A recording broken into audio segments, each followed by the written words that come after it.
প্রস্তাব সম্পর্কিত কমিটি গঠিত হল। মাননীয় সদস্যবৃন্দ, দিনের কর্মসূচি অনুযায়ী এখন মাননীয় রাষ্ট্রপতির ভাষণ। মাননীয় সদস্যবৃন্দ, গণপ্রজাতন্ত্রী বাংলাদেশের সংবিধানের 73/2 অনুচ্ছেদ অনুযায়ী সংসদ সদস্যদের প্রত্যেক সাধারণ নির্বাচনের পর প্রথম অধিবেশনের সূচনায় এবং প্রত্যেক বছর প্রথম অধিবেশনের সূচনায় মহামান্য রাষ্ট্রপতি সংসদে ভাষণ প্রদান করেন। মাননীয় সদস্যবৃন্দ, কিছুক্ষণের মধ্যে গণপ্রজাতন্ত্রী বাংলাদেশের মহামান্য রাষ্ট্রপতি জনাব মোহাম্মদ শাহাবুদ্দিন ত্রয়োদশ জাতীয় সংসদের প্রথম অধিবেশনের সূচনায় ভাষণ প্রদানের জন্য সংসদ কক্ষে আগমন করবেন। মাননীয় সদস্যবৃন্দ, আমি এখন মহামান্য রাষ্ট্রপতি জনাব মোহাম্মদ শাহাবুদ্দিনকে তার মূল্যবান ভাষণ প্রদানের জন্য অনুরোধ জানাচ্ছি।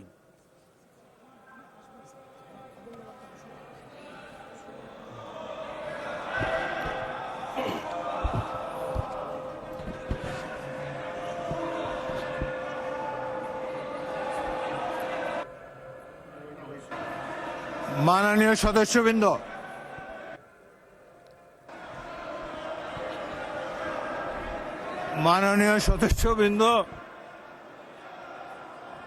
অনুগ্রহ করে আমার কথা শোনার চেষ্টা করুন। মাননীয় সদস্যবৃন্দ, আমরা মহান জাতীয় সংসদে কার্যপ্রণালী বিধি, সংবিধান এবং রেওয়াজসমূহ অনুসরণ করতে চাই। আপনারা এখানে কোনো খারাপ প্রেসিডেন্স উত্থাপন করবেন না। দয়া করে আপনাদের আসনে বসুন এবং মহামান্য রাষ্ট্রপতির ভাষণ শোনার জন্য অপেক্ষা করুন।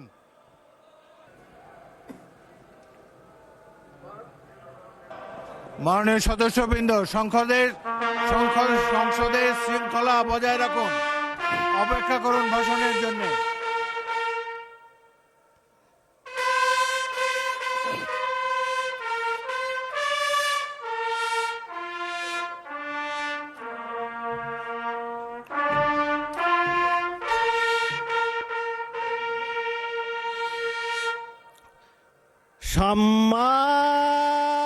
সম্মানিত সদস্যবৃন্দ, মহামান্য রাষ্ট্রপতি,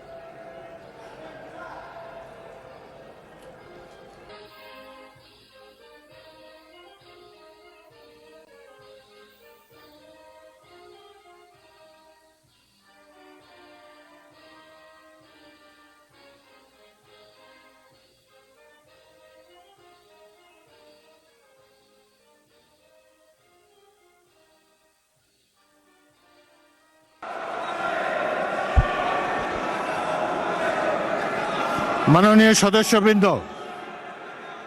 আমি এখন মহামান্য রাষ্ট্রপতি জনাব মোহাম্মদ শাহাবুদ্দিনকে তার মূল্যবান ভাষণ প্রদানের জন্য অনুরোধ জানাচ্ছি।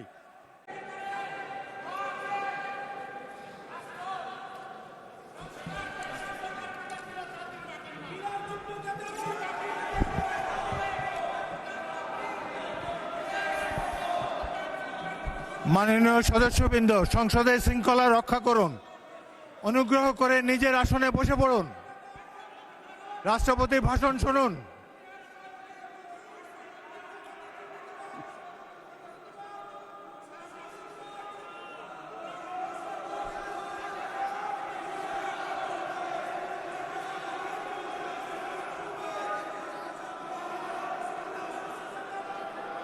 বিসমিল্লাহির রহমানির রহিম। সম্মানিত সংসদ নেতা ও প্রধানমন্ত্রী জনাব স্পিকার ও ডিপ্টি স্পিকার, হিজ এক্সেলেন্সিস,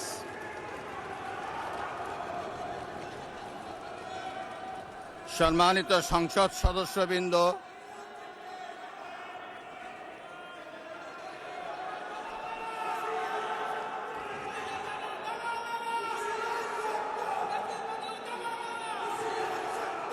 আমন্ত্রিত অতিথিবৃন্দ,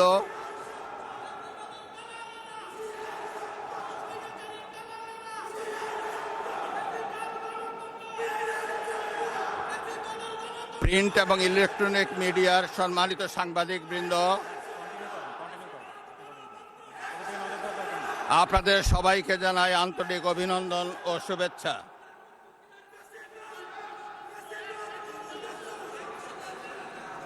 জনাব স্পিকার,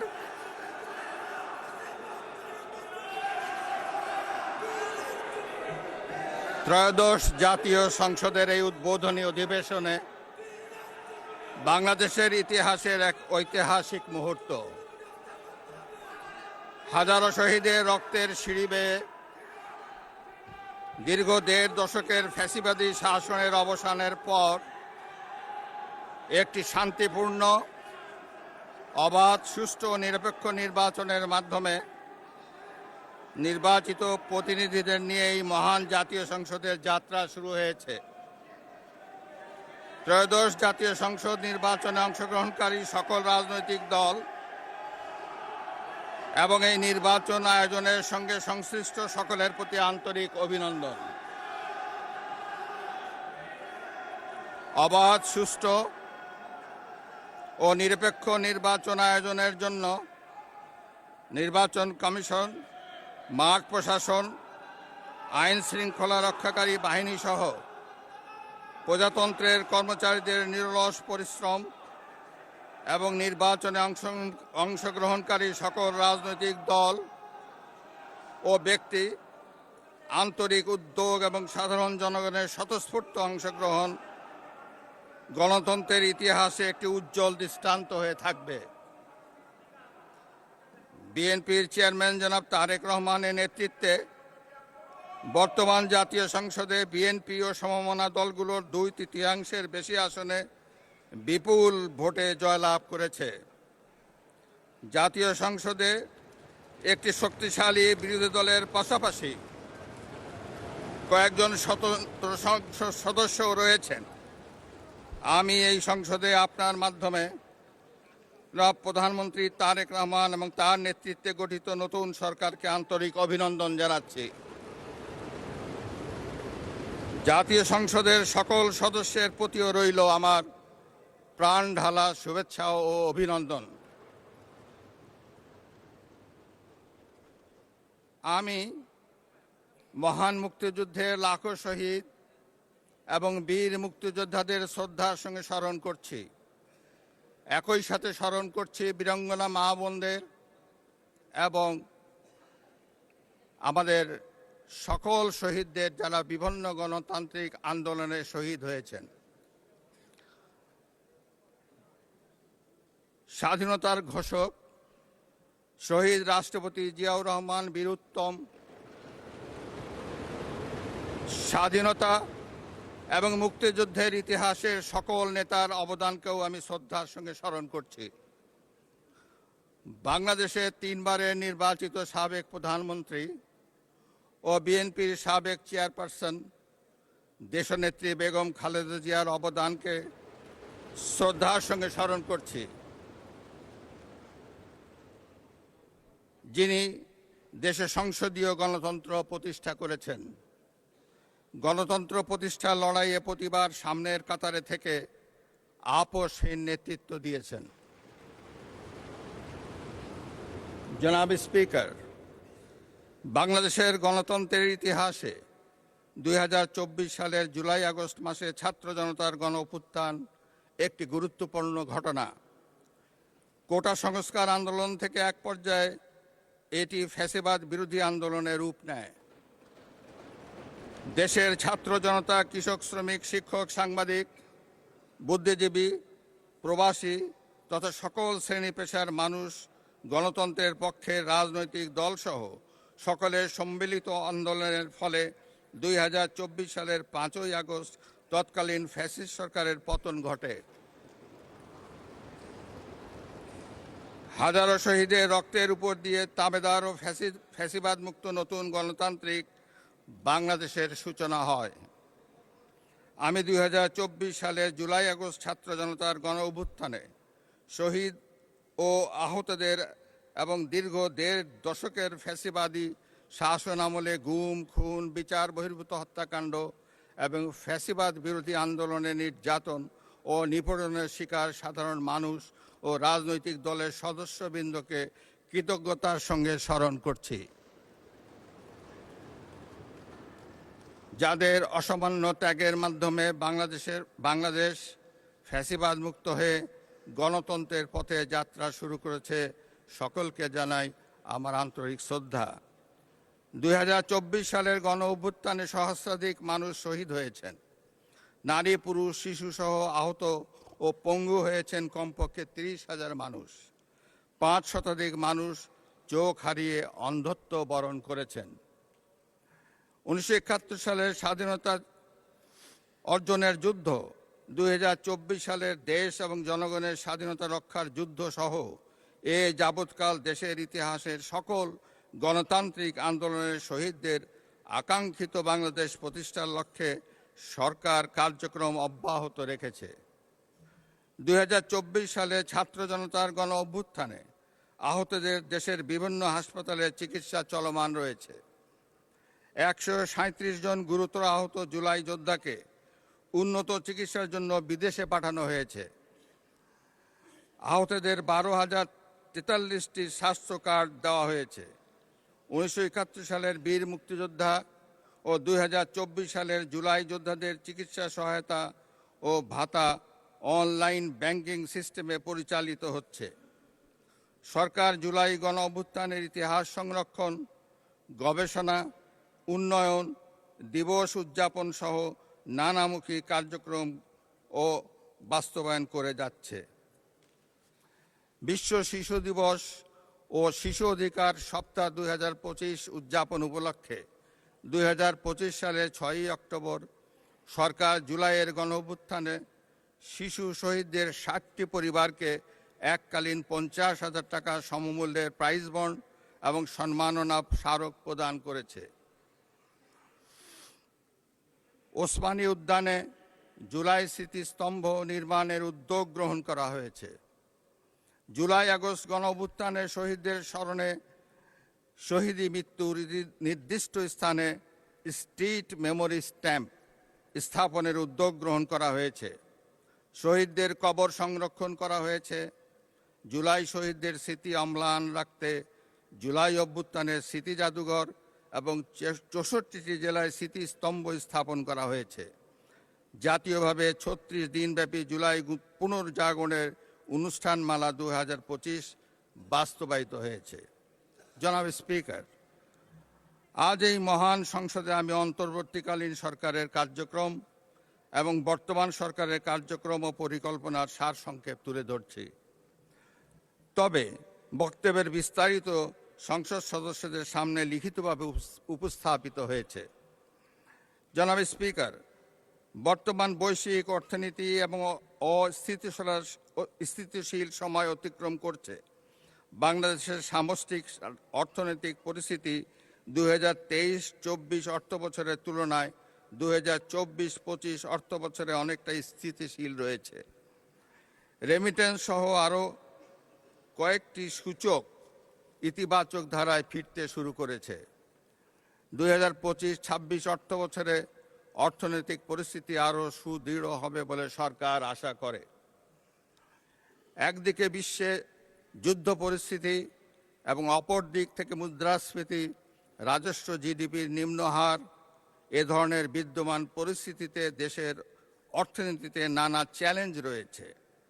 পয়েন্ট টু পয়েন্ট মূল্যস্ফীতি 2025 সালের জানুয়ারি মাসে 9.94% থেকে হ্রাস পেয়ে 2026 সালের জানুয়ারি মাসে 8.58% দাঁড়িয়েছে।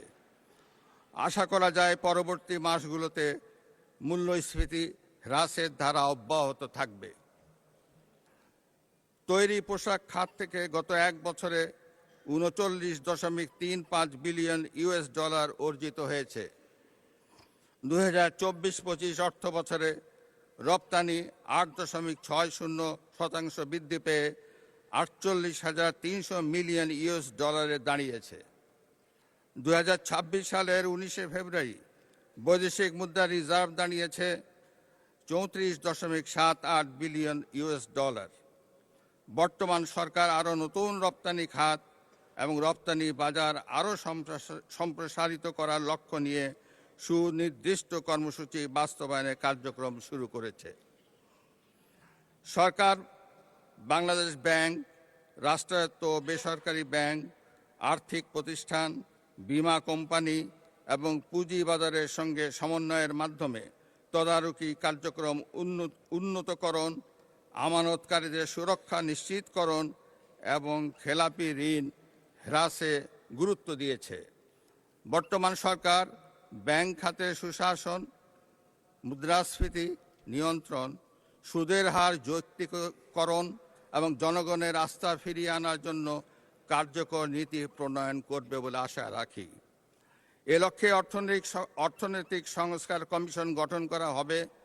পুঁজিবাজারের সংস্কারের জন্য একটি পুঁজিবাজার সংস্কার কমিশন গঠনের পাশাপাশি ফ্যাসিবাদের শাসন আমলে পুঁজিবাজারে সংগঠিত অনিয়মও তদন্ত করবে। জনাব স্পিকার, ২০২৫-২৬ অর্থ বছরের এডিপি প্রণয়ন দেশের অর্থনৈতিক প্রবৃদ্ধি বজায় রাখা, বেকারত্ব হ্রাস, কর্মসংস্থানের সুযোগ সৃষ্টি, দরিদ্র বিমোচন, কৃষি ও শিল্পের উন্নয়ন, মানব সম্পদ উন্নয়ন এবং জীবনমান উন্নয়নে বিশেষ গুরুত্ব দেওয়া হয়েছে। বর্তমান সরকার অর্থনীতির গণতন্ত্রায়ন, অলিগার্কিক কাঠামো ভেঙে জনগণের অংশগ্রহণ নিশ্চিত করবে। ঋণ নির্ভর অর্থনীতিকে বিনিয়োগ নির্ভর অর্থনীতিতে রূপান্তরই হবে বর্তমান সরকারের মূল লক্ষ্য। কর্মসংস্থান সৃষ্টি ও সম্পদ তৈরিতে বিনিয়োগ নির্ভর অর্থনীতি হবে চালিকা শক্তি। বর্তমান সরকার ২০৩৪ সালের মধ্যে $১ ট্রিলিয়ন অর্থনীতি গড়ে তোলার লক্ষ্যমাত্রা নির্ধারণ করেছে। বাংলাদেশের কৃষি খাত, খাদ্য ও পুষ্টি নিরাপত্তা নিশ্চিতকরণ, কর্মসংস্থান সৃষ্টি, দারিদ্র্য হ্রাস এবং অর্থনৈতিক স্থিতিশীলতা অর্জনের গুরুত্বপূর্ণ ভূমিকা করছে। বর্তমান সরকার কৃষক ও কৃষি উন্নয়নকে অগ্রাধিকার দিয়ে কৃষক কার্ডের মাধ্যমে কৃষক ও কৃষির সার্বিক সুরক্ষা নিশ্চিত করার পদক্ষেপ গ্রহণ করেছে। বর্তমান সরকার ইতিমধ্যে 10,000 টাকা পর্যন্ত সুদসহ কৃষি ঋণ মওকুফ করার সিদ্ধান্ত ঘোষণা করেছে। এর ফলে 11 লাখেরও বেশি কৃষক সরাসরি উপকৃত হবে। জনাব স্পিকার, ২০২৪ সালের গণঅভ্যুত্থানের উদ্দেশ্য ছিল ফ্যাসিবাদের পতন ঘটিয়ে জনগণের সরাসরি ভোটে জনগণের কাছে জবাবদিহিমূলক সরকার গঠনের মাধ্যমে একটি বৈষম্যহীন ন্যায়ভিত্তিক গণতান্ত্রিক রাষ্ট্র এবং সমাজ বিনির্মাণ। সেই লক্ষ্য অর্জনে ফ্যাসিবাদ পতন পরবর্তী সরকার কর্তৃক রাষ্ট্র মেরামতের অংশ হিসাবে জনগুরুত্বপূর্ণ খাত সংস্কারের লক্ষ্যে 11টি সংস্কার কমিশন গঠন করা হয়েছিল। বর্তমান সরকারও করব কাজ, গড়ব দেশ, সবার আগে বাংলাদেশ, এই স্লোগানকে উপজীব্য করে দলীয় নির্বাচনী ইশতেহার ঘোষণা করেছিল। ইশতেহারে রাষ্ট্র ব্যবস্থার সংস্কারের গণতন্ত্র, জবাবদিহিতা ও সুশাসন এই 3টি বিষয়কে অগ্রাধিকার দেওয়া হয়েছে। তবে সরকারের সকল পরিকল্পনা বাস্তবায়নের জন্য প্রয়োজন কঠোর হস্তে দুর্নীতি নিয়ন্ত্রণ এবং আইন শৃঙ্খলা পরিস্থিতির উন্নয়ন। এই 2টি বিষয় নিয়ন্ত্রণে বর্তমান সরকার দৃঢ়তার সঙ্গে কাজ করছে। দেশে দুর্নীতি নিয়ন্ত্রণে বিএনপি সরকারের ট্র্যাক রেকর্ড রয়েছে। তৎকালীন আওয়ামী লীগ সরকারের বাংলাদেশকে দুর্নীতিতে চ্যাম্পিয়ন বানিয়ে 2001 সালের জুন মাসে ক্ষমতা থেকে বিদায় নিয়েছিল। 2001 সালের অক্টোবর মাসে পূর্ববর্তী সরকারের রেখে যাওয়া দুর্নীতিতে চ্যাম্পিয়ন বাংলাদেশের দায়িত্ব নিয়ে বেগম খালেদা জিয়ার নেতৃত্বাধীন সরকার দুর্নীতি দমনে কঠোর পদক্ষেপ গ্রহণ করে। এছাড়া দুর্নীতি প্রতিরোধের লক্ষ্যে দুর্নীতি দমন কমিশন আইন 2004 প্রণয়ন করে। এর ফলে বিশ্বে দুর্নীতিতে চ্যাম্পিয়ন হওয়ার কলঙ্ক থেকে বাংলাদেশ মুক্তি পায়। 2006 সালের অক্টোবর মাসে বিএনপি যখন রাষ্ট্র ক্ষমতা থেকে বিদায় নেয়, তার অনেক আগেই বিশ্বে দুর্নীতিতে চ্যাম্পিয়নের কলঙ্ক থেকে মুক্ত হয়ে বাংলাদেশ এশিয়ার ইমার্জিং টাইগার হিসাবে স্বীকৃতি পায়। এবারও দুর্নীতি দমন এবং আইন শৃঙ্খলা নিয়ন্ত্রণই হবে বর্তমান সরকারের প্রথম এবং প্রধান অগ্রাধিকার। জনাব স্পিকার, দেশের অর্ধেকেরও বেশি নারী শক্তিকে রাষ্ট্র রাজনীতির মূলধারার বাইরে রেখে স্বনির্ভর বাংলাদেশ গড়ে তোলা সম্ভব নয়। নারীর অর্থনৈতিক ক্ষমতায়ন নিশ্চিত করতে বর্তমান সরকার নানামুখী পদক্ষেপ গ্রহণ করেছে। এরই অংশ হিসাবে বর্তমান সরকার দেশের প্রতিটি পরিবারের নারী প্রধানের নামে ফ্যামিলি কার্ড ইস্যু করার কার্যক্রম চালু করেছে। প্রতিটি পরিবারে নারী প্রধানের নামে ফ্যামিলি কার্ড ইস্যু হলেও প্রথম পর্যায়ে প্রান্তিক ও নিম্ন আয়ের পরিবারগুলোকে আত্মনির্ভরশীল হতে ফ্যামিলি কার্ডের মাধ্যমে নগদ 2,500 টাকা কিংবা সমপরিমাণ প্রয়োজনীয় খাদ্য সহায়তা দেওয়া হবে। সরকার ইতোমধ্যে দেশের 14টি জেলায় পাইলট প্রকল্প হিসাবে ফ্যামিলি কার্ড চালু করেছে। সহায়তার পরিমাণের চেয়েও এই ফ্যামিলি কার্ডকে সরকার নারীর অর্থনৈতিক ক্ষমতায়নের প্রতীক হিসাবে বিবেচনা করছে। সরকার দেশের দুর্যোগ ব্যবস্থাপনা পদ্ধতিকে শক্তিশালী করার লক্ষ্যে সংস্কার সহ বিভিন্ন কর্মসূচি বাস্তবায়ন করছে, যা সার্বিক ঝুঁকি হ্রাস ব্যবস্থাপনা উত্তরণে সহায়তা করছে। উক্ত কার্যক্রমগুলোর মধ্যে রয়েছে গ্রামীণ রাস্তায় 15 মিটার দৈর্ঘ্য পর্যন্ত সেতু, কালভার্ট নির্মাণ, বন্যা আশ্রয় কেন্দ্র ও বহুমুখী ঘূর্ণিঝড় আশ্রয় কেন্দ্র নির্মাণ, অতি দরিদ্রদের জন্য কর্মসৃজন কর্মসূচি, হেরিংবন্ড রাস্তা নির্মাণ, বহুমুখী উদ্ধার ও অনুসন্ধান কাজের জন্য যন্ত্রপাতি, নৌযান সংগ্রহ, পরিচালনা ও রক্ষণাবেক্ষণ, টিআর, কাবিটা, সিপিপি কর্মসূচি এবং শরণার্থী বিষয়ে কার্যক্রম হাতে নিয়েছে। সরকার দরিদ্র বিমোচন, সামাজিক সুরক্ষা ও অন্তর্ভুক্তিমূলক উন্নয়নের উপর বিশেষ গুরুত্ব দিয়ে আসছে।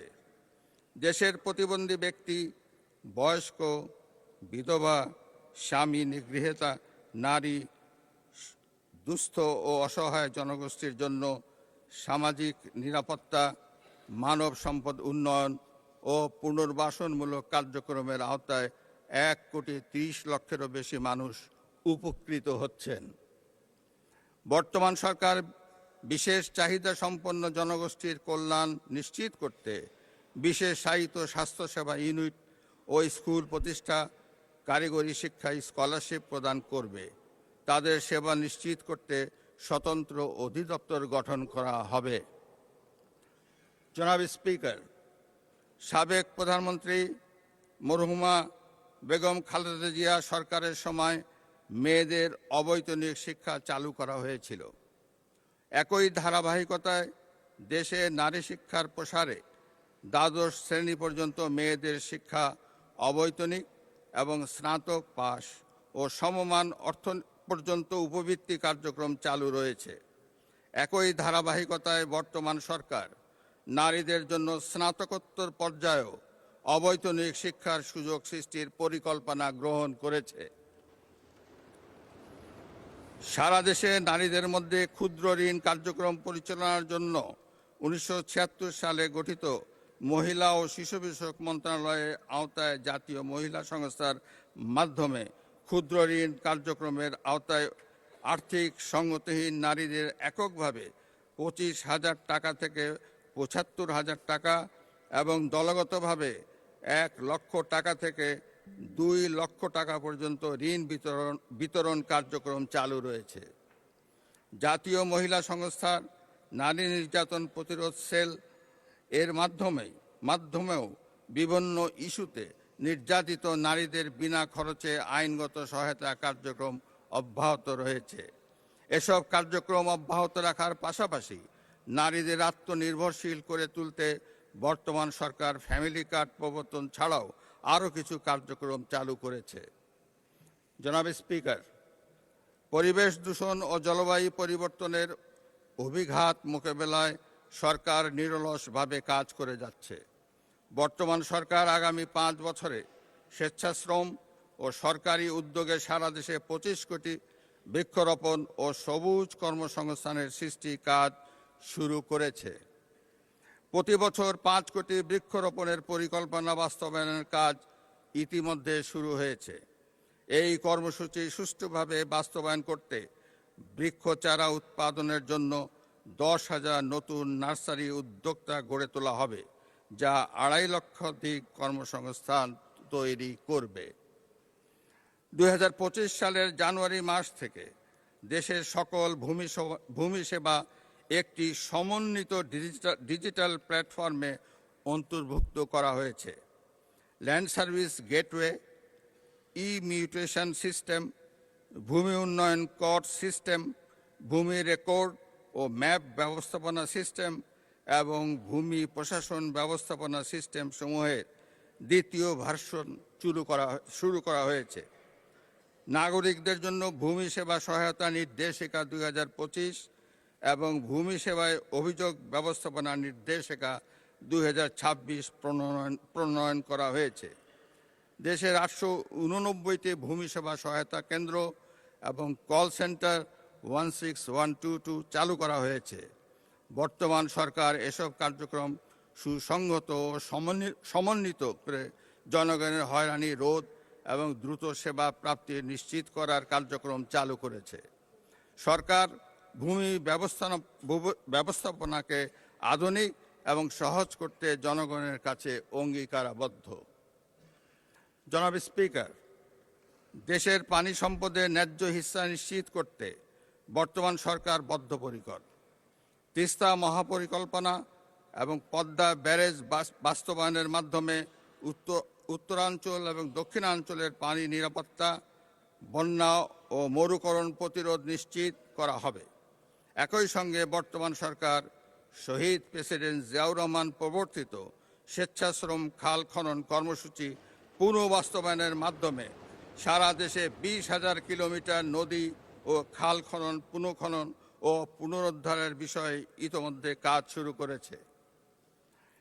বিদ্যমান বন্দর ব্যবস্থাপনাকে আরও কার্যকর করে চট্টগ্রামের সমুদ্র বন্দর, বিমানবন্দর, সামুদ্রিক এলাকা ও উপকূলীয় অঞ্চলের সম্ভাবনাকে কাজে লাগিয়ে বর্তমান সরকার চট্টগ্রামকে আঞ্চলিক লজিস্টিক হাব হিসাবে গড়ে তোলার লক্ষ্যে কার্যক্রম শুরু করেছে। চট্টগ্রাম বন্দরে জাহাজে ওয়েটিং টাইম 0 পর্যায়ে রাখা গেলে বন্দর ব্যবস্থাপনায় কাঙ্ক্ষিত উন্নয়ন সাধিত হবে বলে সরকার আশা করে। সরকার গ্রামীণ ও নগর অবকাঠামো উন্নয়ন, নিরাপদ পানি সরবরাহ, স্যানিটেশন ও হাইজিন এবং স্থানীয় সরকার প্রতিষ্ঠানসমূহকে শক্তিশালী করার মাধ্যমে জনগণের দোরগোড়ায় সেবা পৌঁছে দেওয়ার চেষ্টা করছে। এলজিইডির মাধ্যমে সড়ক উন্নয়ন ও ফুটপাত, সেতু ও কালভার্ট, সাইক্লোন শেল্টার এবং উপজেলা কমপ্লেক্স ভবন নির্মাণ এবং সম্প্রসারণ করা হচ্ছে।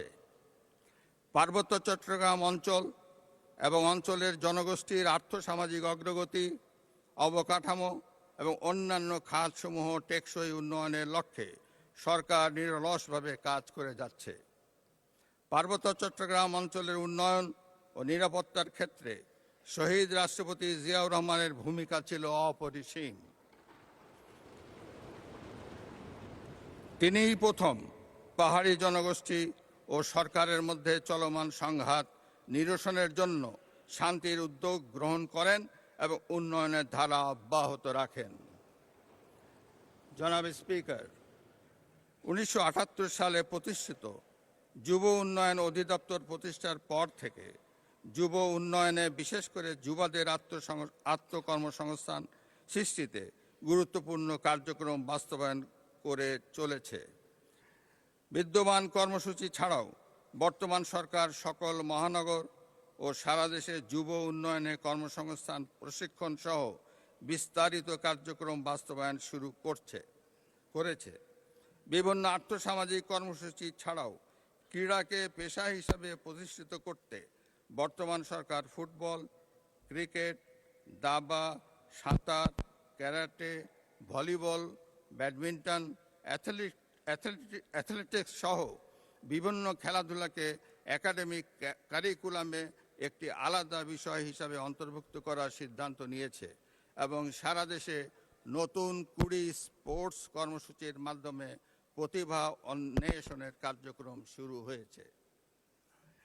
প্রায় 2 দশক ধরে আমাদের দেশের সাংস্কৃতিক অঙ্গনে সীমাহীন অধোগতি হয়েছে। সাংস্কৃতির নামে নানা প্রবণতা দেশের মানুষের চেতনা ও মননে যে ক্ষতির সৃষ্টি করেছে তা খুবই উদ্বেগের বিষয়। এই সংকট দেশের ভাষা, সংস্কৃতি ও কৃষ্টিকে বিপন্ন করে তুলেছে।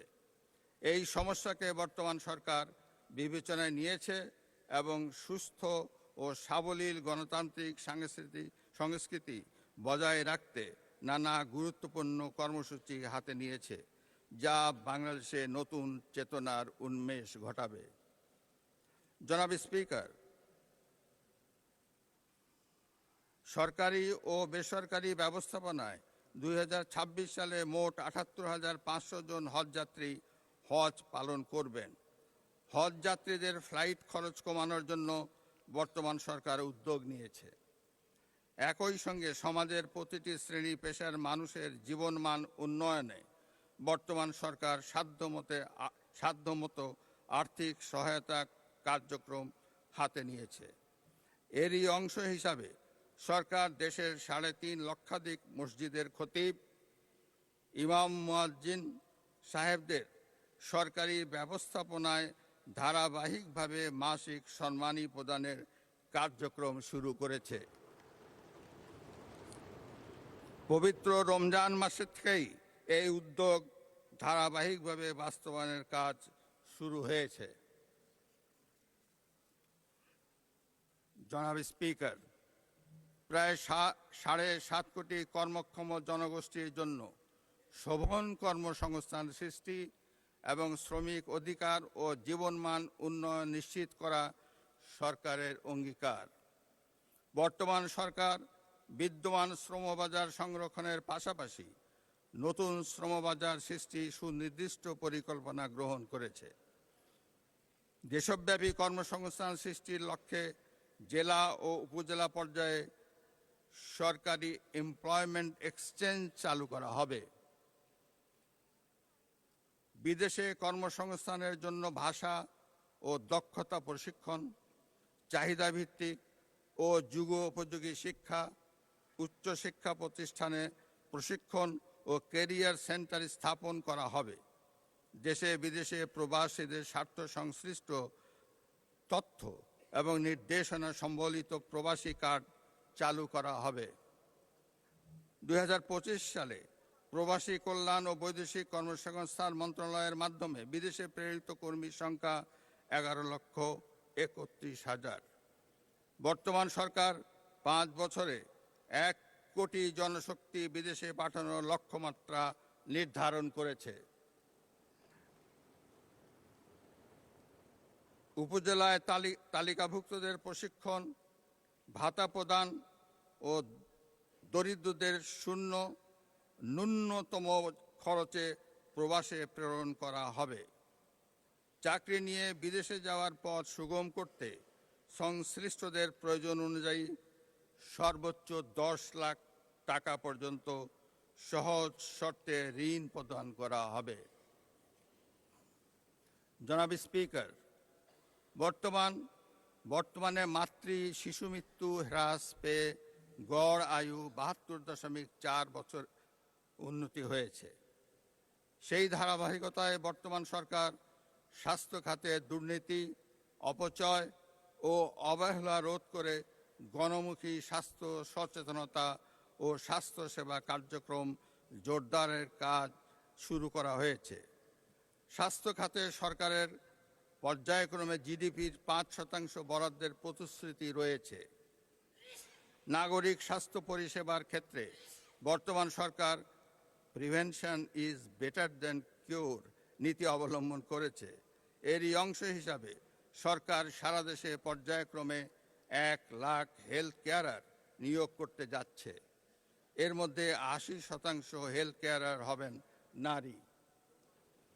জনাব স্পিকার, সরকার একটি অন্তর্ভুক্তিমূলক মানসম্মত ও প্রযুক্তি নির্ভর শিক্ষা ব্যবস্থা গড়ে তুলতে সংস্কার, পাঠ্যক্রম হালনাগাদ, সময়মতো পাঠ্যপুস্তক বিতরণ, শিক্ষক নিয়োগ ও প্রশিক্ষণ, অনলাইনে বেতন ভাতা ও উপবৃত্তি প্রদান এবং অবকাঠামো উন্নয়ন করেছে।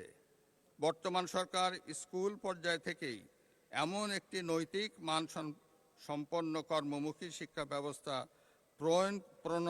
প্রণয়ন করতে চায়, যেখানে শিক্ষিত বেকার জনগোষ্ঠী তৈরি হবে না। কোনো কারণে শিক্ষাবর্ষের যে কোনো পর্যায় থেকে কোনো শিক্ষার্থী ড্রপ আউট হয়ে গেলেও যাতে বেকার থাকতে না হয়, সেটি মাথায় রেখেই ব্যবহারিক এবং কারিগরি শিক্ষাকে প্রাধান্য দিয়ে শিক্ষা কারিকুলাম সংস্কারের উদ্যোগ নিয়েছে। One teacher one tab, multimedia classroom, learning with happiness, বাধ্যতামূলক তৃতীয় ভাষা শিক্ষা, সবার জন্য কারিগরি শিক্ষা, ক্রীড়া ও দেশীয় সংস্কৃতি শিক্ষায় গুরুত্ব আরোপ করা হবে। রাষ্ট্রীয় দিবসগুলোতে প্রাথমিক ও মাধ্যমিক স্কুল এবং মাদ্রাসা শিক্ষকদের আমন্ত্রণ জানানো হবে। তথ্য ও সম্প্রচার মন্ত্রণালয় বর্তমান কার্যক্রমকে সর্বাধুনিক তথ্য নির্ভর করে ঢেলে সাজানো হবে। প্রচলিত গণমাধ্যমের পাশাপাশি নিউ মিডিয়াকে অগ্রাধিকার ভিত্তিতে ব্যবহার করা হবে। জনগণের তথ্য প্রাপ্তির অধিকারকে নিশ্চিত করার পাশাপাশি অপতথ্য রোধে উদ্যোগ নেওয়া হবে। আধুনিক প্রযুক্তি নির্ভর বাংলাদেশ বিনির্মাণ, উন্নত টেলিযোগাযোগ সেবা এবং নিরাপদ ও টেকসই প্রযুক্তির উন্নয়ন নিশ্চিতকরণে সরকার কাজ করছে। বর্তমান সরকার তথ্য ও প্রযুক্তি খাতকে বিশেষ অগ্রাধিকার প্রাপ্ত খাত এবং দেশের অর্থনৈতিক প্রবৃদ্ধি নতুন চালিকা শক্তি হিসাবে চিহ্নিত করেছে। এ লক্ষ্য পূরণে সরকার বাংলাদেশকে বৈশ্বিক পর্যায়ে একটি অন্যতম এআই হাব এবং হার্ডওয়্যার উৎপাদন কেন্দ্রে পরিণত করবে। এই খাতে 10 লক্ষ নতুন কর্মসংস্থান সৃষ্টি, সবার জন্য দ্রুত ও নির্ভরযোগ্য ইন্টারনেট সেবা নিশ্চিত করা হবে। পেপ্যাল সহ প্রযুক্তি নির্ভর ক্যাশ লাইট অর্থনীতি, ক্লাউড ফাস্ট প্রযুক্তির আওতায় দেশে প্রথম এআই চালিত ডেটা সেন্টার স্থাপন এবং বাংলাদেশকে গুগল, ফেসবুক, অ্যামাজন ও মাইক্রোসফটের মতো প্রতিষ্ঠান অ্যাজ ডেটা সেন্টার হবে হিসাবে গড়ে তোলার উদ্যোগ নেওয়া হয়েছে। দেশের অর্থনীতিকে শক্তিশালী করার জন্য প্রতিবন্ধী সহ যুবক যুবতী, উদ্যোক্তা ও স্টার্ট আপদের জন্য প্রশিক্ষণ, অনুদান ও মেন্টরশিপ চালু করা হয়েছে। দেশব্যাপী ই সেবা প্রদানে ন্যাশনাল পোর্টাল ফ্রেমওয়ার্ক 2.0 চালুকরণ সহ ব্রডব্যান্ড কানেক্টিভিটিস, স্কুল ল্যাব, মুক্ত পাঠ, ই লার্নিং, ডিজিটাল স্বাক্ষর ও মাই গভ প্ল্যাটফর্মের মাধ্যমে নাগরিকদের সেবা সহজীকরণের পাশাপাশি অনলাইন সত্যায়ন, ই টিকেটিং ও এক পে সুবিধার প্রসারিত করা হয়েছে। বিনিয়োগ বান্ধব নীতি, স্টার্ট আপ ও উদ্ভাবন ফান্ড, উন্মুক্ত প্রতিযোগিতা এবং সাশ্রয়ী সেবা প্রদান নিশ্চিত করা হবে। বন্ধ পাট কল সহ অন্যান্য কল কারখানা পর্যায়ক্রমে চালুর মাধ্যমে কর্মসৃজনের ব্যবস্থা করা হবে। জনাব স্পিকার, দেশের জ্বালানি নিরাপত্তা নিশ্চিতকরণ, জীবাশ্ম জ্বালানি সহ আমদানি ভিত্তিক জ্বালানির উপর নির্ভরশীলতা হ্রাস করে নবায়নযোগ্য জ্বালানি হতে বিদ্যুৎ উৎপাদন বৃদ্ধির উপর সরকার গুরুত্ব আরোপ করেছে। বর্তমান সরকার বিদ্যুৎ ও জ্বালানি খাত উন্নয়নে উৎপাদন ও সঞ্চালন সক্ষমতা বৃদ্ধি কল্পে 2030 সালের মধ্যে বিদ্যুৎ উৎপাদন ক্ষমতা 35,000 মেগাওয়াটে উন্নীত করা এবং সঞ্চালন লাইন 25,000 সার্কিট কিলোমিটারে সম্প্রসারণ করা হবে। 2026 সালে 31টি কূপ খননের মাধ্যমে গ্যাস উৎপাদন বৃদ্ধি করে 327 মিলিয়ন ঘনফুট গ্যাস জাতীয় গ্রিডে সংযুক্ত করা হবে। উৎপাদন বণ্টনে চুক্তির আওতায় স্থলভাগ ও সমুদ্র অঞ্চলে তেল গ্যাস অনুসন্ধানের লক্ষ্যে শীঘ্রই বিডিং রাউন্ড আহ্বান করা হবে। এছাড়া বাপেক্সকে শক্তিশালীকরণের লক্ষ্যে অতিরিক্ত 2টি রিগ ক্রয় সহ জনবলকে আধুনিক প্রশিক্ষণ দেওয়া হবে। জনাব স্পিকার, দেশের আর্থসামাজিক উন্নয়নে নিরাপদ, আধুনিক ও পরিবেশ বান্ধব সড়ক নেটওয়ার্ক গড়ে তুলতে সরকার কাজ করছে। বর্তমানে 22,724 কিলোমিটার মহাসড়কের মাধ্যমে রাজধানীর সঙ্গে দেশব্যাপী সংযোগ জোরদার করা হয়েছে। বর্তমান সরকার যোগাযোগ ও পরিবহন খাতে সড়ক পরিবহন ব্যবস্থা উন্নয়নের মাধ্যমে জাতীয় এক্সপ্রেসওয়ে গ্রিড গড়ে তুলবে। নৌ পরিবহন ব্যবস্থায় বৃত্তাকার জনপথ, নদী ও সমুদ্রবন্দর সংযোগ এবং আধুনিক ওয়াটার হাইওয়ে নির্মাণ করা হবে। সারা দেশে রেল যোগাযোগ ব্যবস্থা সম্প্রসারণ, রেল পরিচালনা আধুনিকায়ন এবং এক্সপ্রেস সার্ভিস বৃদ্ধি করা হবে। এই খাতে সরকারি বেসরকারি অংশীদারিত্ব, মেট্রো রেল ও দূরপাল্লায় বিশেষ ছাড়, মনোরেল এবং বুলেট ট্রেন সংযোগ স্থাপন করা হবে। বিমান পরিবহন ব্যবস্থায় নিরাপদ কার্গো ও হয়রানিমুক্ত যাত্রী সেবা নিশ্চিত করা হবে। ইতোমধ্যে হজ যাত্রীদের বিমান ভাড়া কমানোর উদ্যোগ নেওয়া হয়েছে।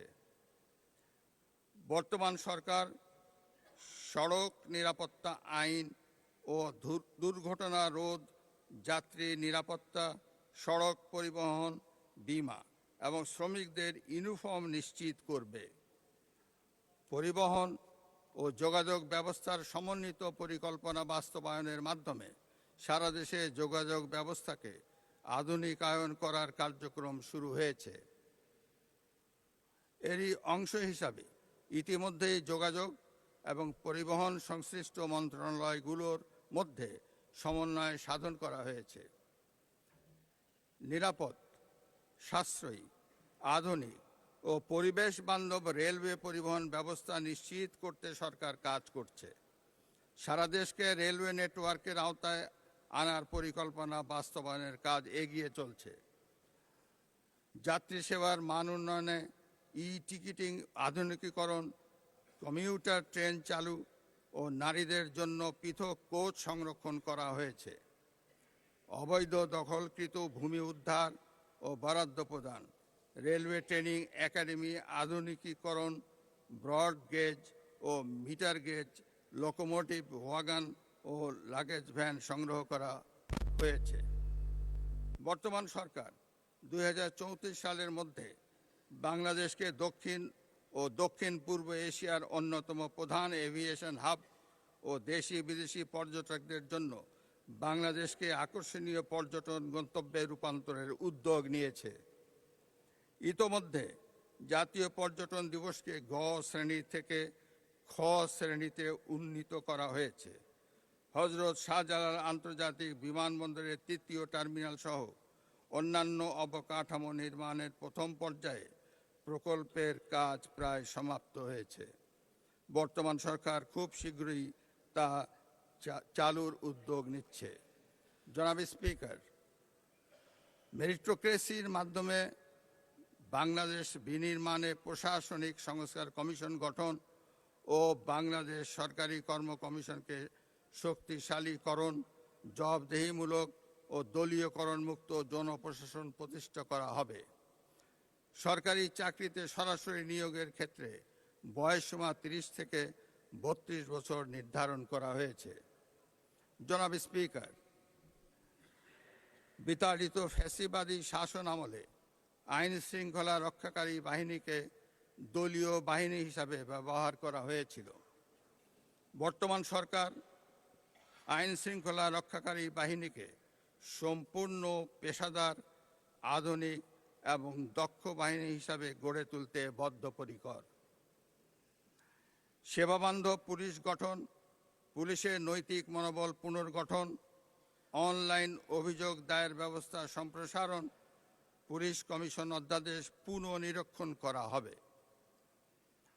দেশের আইন শৃঙ্খলা রক্ষা এবং পুলিশের সক্ষমতা বাড়াতে বর্তমান সরকার পুলিশে আরও 4000 সাব ইন্সপেক্টর এবং 10,000 নতুন কনস্টেবল নিয়োগ দিবে। একই সঙ্গে পুলিশ সার্জেন্টের 168 শূন্য পদে নিয়োগ চূড়ান্ত করবে। দেশে কারাগার ব্যবস্থাপনার অংশ হিসাবে 5টি নতুন কারাগার চালু করা হয়েছে। প্রযুক্তি নির্ভর ব্যবস্থাপনা, 16191 কল সেন্টার, ডিজিটাল বন্দি ব্যবস্থাপনায় উদ্যোগ নেওয়া হয়েছে। আইন শৃঙ্খলার উন্নয়ন বর্তমান সরকারের সর্বোচ্চ অগ্রাধিকার।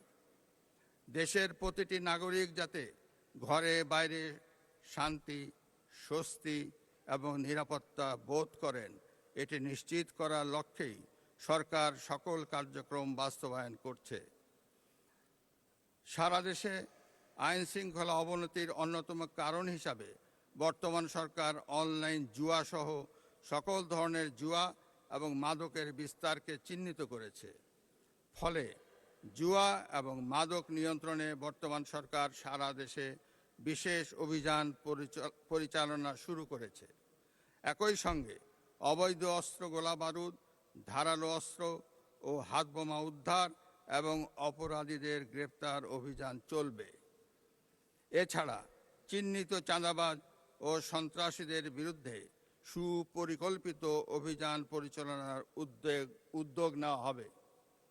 জনাব স্পিকার, জুলাই আগস্ট 2024 পরবর্তী সময়ে বাংলাদেশ সেনাবাহিনী আইন শৃঙ্খলা রক্ষা, নির্বাচন সহায়তা, বন্যার্তদের উদ্ধার ও পুনর্বাসনে গুরুত্বপূর্ণ ভূমিকা পালন করেছে। পার্বত্য অঞ্চল ও জোরপূর্বক বাস্তুচ্যুত মিয়ানমারের নাগরিকদের ক্যাম্পে নিরাপত্তা নিশ্চিতের সুদূর প্রসারী ভূমিকা রাখছে। জাতিসংঘ শান্তিরক্ষা মিশনে দক্ষতার সঙ্গে অংশগ্রহণ করে দেশের ভাবমূর্তি উজ্জ্বল করেছে এবং আন্তর্জাতিক ক্রীড়াক্ষেত্রেও তাদের সফলতা উল্লেখযোগ্য। বর্তমান সরকার মনে করে সুশৃঙ্খল, রাজনীতিমুক্ত ও যুগ উপযোগী সক্ষমতায় গড়ে ওঠা প্রতিরক্ষা বাহিনী কেবল দেশকে নিরাপদ রাখতে পারে। ফলে প্রতিরক্ষা ব্যবস্থা জোরদারে সুশৃঙ্খল ও আধুনিক সশস্ত্র বাহিনী গড়ে তুলে চতুর্মাত্রিক সক্ষমতা ও বিশ্বাসযোগ্য প্রতিরোধ ক্ষমতা নিশ্চিত করা হবে। বর্তমান সরকার একটি জাতীয় নিরাপত্তা কৌশল প্রণয়ন করবে।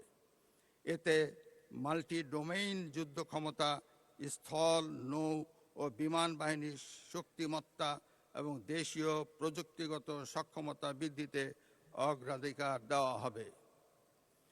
সন্ত্রাসবাদ, চরমপন্থা ও উগ্রবাদের বিরুদ্ধে শূন্য সহনশীলতার নীতিতে কঠোর অবস্থান গ্রহণ করে জাতীয় ঐক্যমত্য গড়ে তোলা হবে এবং আইনগত ব্যবস্থার পাশাপাশি সামাজিক ও প্রতিরোধমূলক কৌশল বাস্তবায়নের মাধ্যমে এসব হুমকি সম্পূর্ণরূপে দমন করা হবে। জনাব স্পিকার, আইনের শাসন প্রতিষ্ঠা করার লক্ষ্যে সরকার অঙ্গীকারবদ্ধ। বর্তমান সরকার বিচার বিভাগের কার্যক্রম, স্বাধীনতা নিশ্চিতকরণ, মামলার জট হ্রাস ও বিচার প্রাপ্তির হয়রানি মুক্তিকরণ, দুর্নীতিমুক্তকরণে বিচার সেবা আধুনিকীকরণ, বিচারপতি নিয়োগ আইন প্রণয়ন, জুডিশিয়াল কমিশন গঠন, সুপ্রিম জুডিশিয়াল কাউন্সিল ব্যবস্থার ধারাবাহিকতা রক্ষায় কাজ করে যাচ্ছে। জনাব স্পিকার, ফ্যাসিবাদ মুক্ত বাংলাদেশে বর্তমান সরকারের পররাষ্ট্র নীতির মূল দর্শন সবার আগে বাংলাদেশ।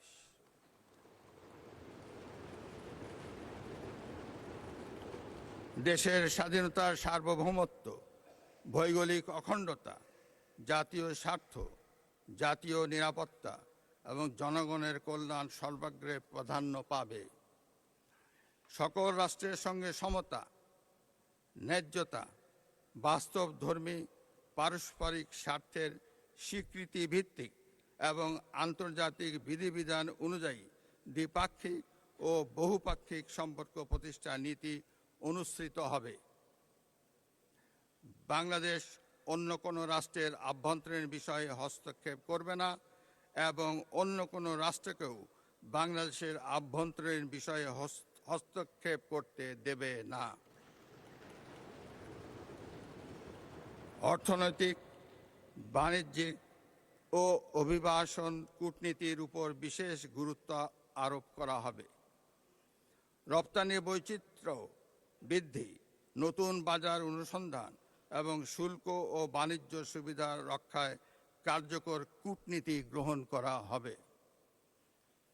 জনাব স্পিকার, ফ্যাসিবাদী শাসন আমলে সাংবিধানিক প্রতিষ্ঠান নির্বাচন কমিশনের প্রতি জন আস্থা শূন্যের কোঠায় নামিয়ে আনা হয়েছিল। ত্রয়োদশ জাতীয় নির্বাচনের মাধ্যমে নির্বাচন কমিশনের প্রতি জনগণের আস্থা ফিরে এসেছে। নির্বাচন কমিশন যাতে জনগণের আস্থা ও বিশ্বাসে বলীয়ান থাকতে পারে, বর্তমান সরকার আগামী দিনের নির্বাচনী কার্যক্রমে সেটি সমুন্নত রাখবে।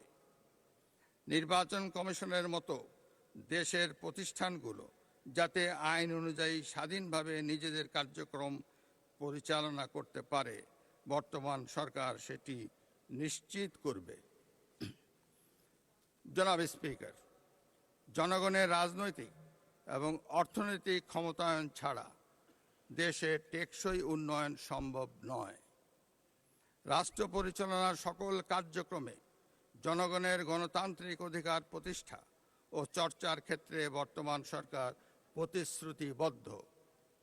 একটি ভঙ্গুর অর্থনৈতিক পরিস্থিতির মধ্য দিয়ে সরকার একটি ন্যায়ভিত্তিক, মানবিক, স্বনির্ভর ও গণতান্ত্রিক বাংলাদেশ প্রতিষ্ঠার পথে এগিয়ে চলছে।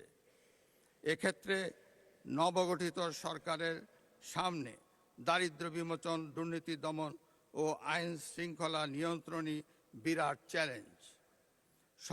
পথ কঠিন হলেও রাজনৈতিক সদিচ্ছা থাকলে এই বাধা অতিক্রম কখনোই অসম্ভব নয়।